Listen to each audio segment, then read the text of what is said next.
Hello, hello, Julia. And this is shoulder mobility and strength progressions. Glad you are still here and working on your shoulders. So this is another video where we can explore more of a loaded position for the shoulders. So we're going to be using the floor as our resistance.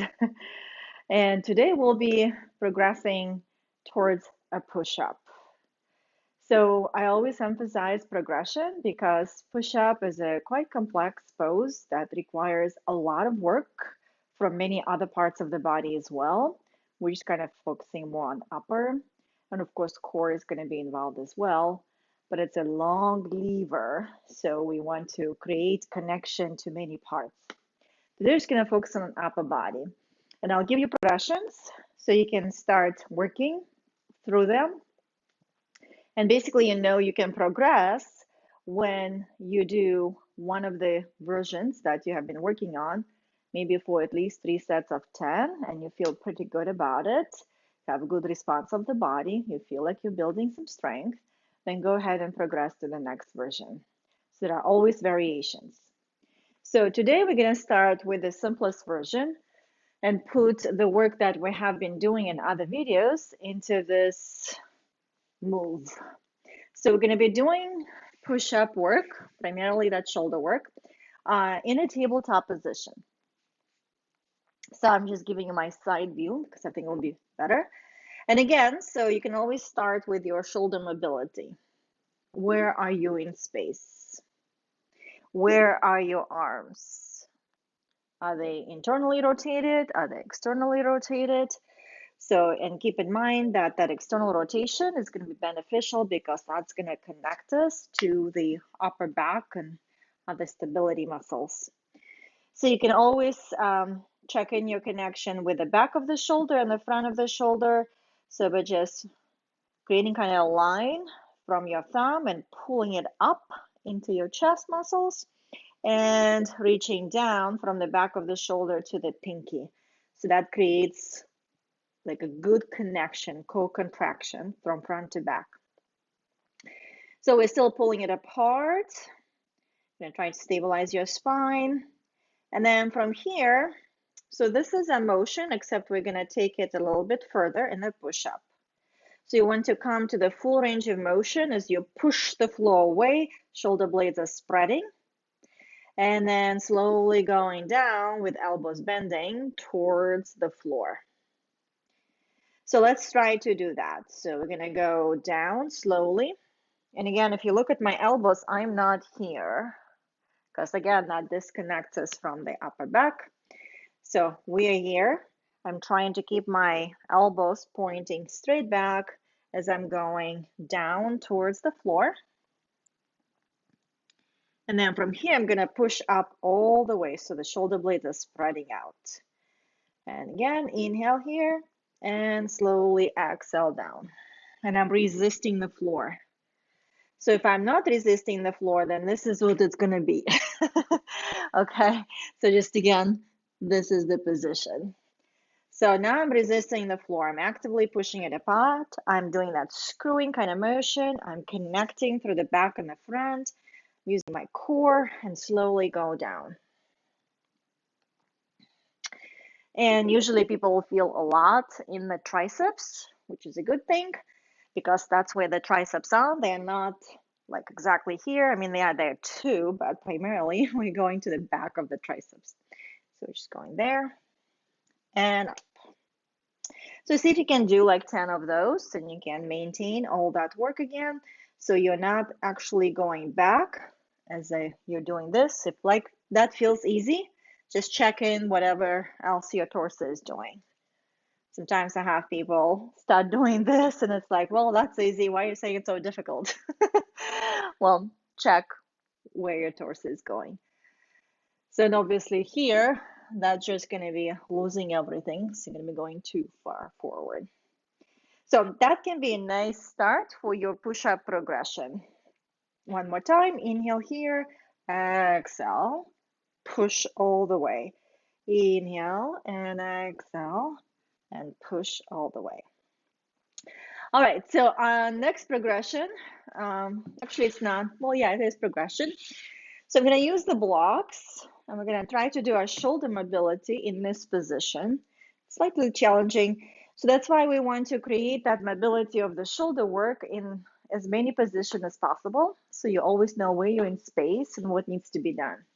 So you're going to bring the forearms into the blocks. Okay, I'm going to, again, where am I in space? But actually that's what we'll be doing. I'm going to be bringing the ears to shoulders, shoulders back to the hips, ears to shoulders, shoulders back to the hips.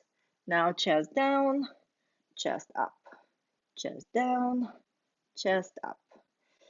It's all similar, not similar, it's the same work, just in a different position, which is going to give you a little bit different input and different work. And you can obviously do a little bit of circles.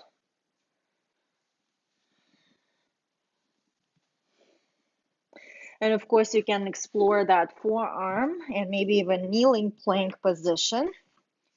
So that's going to be a little bit more challenging. So actually on blocks, it's going to be more challenging.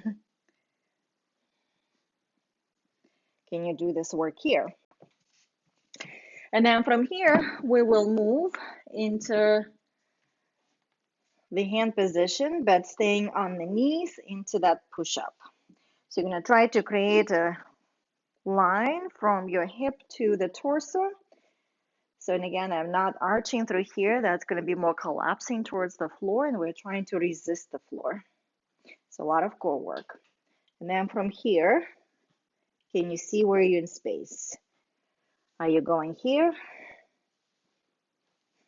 Or your elbows are pointing back, your shoulder blades are squeezing, and you're slowly going down and all the way up. And slowly going down and all the way up. And again, that might be too much, so you can just do 1 inch up, 1 inch down, 1 inch up, 1 inch down. So every time I'm going down, this is not where I'm ending up. So remember that elbows are pointing straight back. So we're going to keep our shoulder into that external rotation, connecting to upper back muscles and working the stability and strength, which is really kind of the same thing. So when you're strong, you're stable. All right, so from here, we're going to explore the chair variation. So this is your progressions again, from the floor, a little bit of block work, the kneeling position, and now the chair. So from here, you're going to try to find your straight line. So make sure you're not here to begin with, or sometimes I see this happening. So just try to kind of see where you are in space. And then in this position, just start with your shoulder work. Can you just do that? How does it feel? Can you maintain the rest of your body? Can you do that? How does that feel? That's your warm-up. And then from here, can you go down and can you go up? So we're just coming to that upper arm in line with the torso. Elbows are pointing back. They can be slightly angled, but not exactly here. So elbows straight back is going to make it harder push-ups. So you can just angle it out a little bit as long as you can control this motion here. Okay. So that's another progression. So making it higher is just going to make it somewhat easier. And you can always start 1 inch down, 1 inch up, 2 inch down, 2 inch up, and so on until you're ready to go all the way down, because then you have to push yourself up. And then obviously the final version. So that's going to put everything together. It's going to be on your hands. So going all the way back. And then from here, I'm already working, so I'm resisting the floor. So I'm pushing the floor away actively. And then you inhale and exhale and up. Inhale and exhale and up. All right, so choose your progressions and remember, when you are creating progression plan, you're getting stronger and not just bypassing and kind of creating some cheats in your body just to achieve the position. So why we do what we do? Because we want to get stronger, we want to get more stable, we want to get more connected with our body. That's why through progressions, it's like a little journey that you're experiencing. And when you get to your destination, for now destination, big plank, big push-up, you should feel strong and confident in doing it. So you've got this.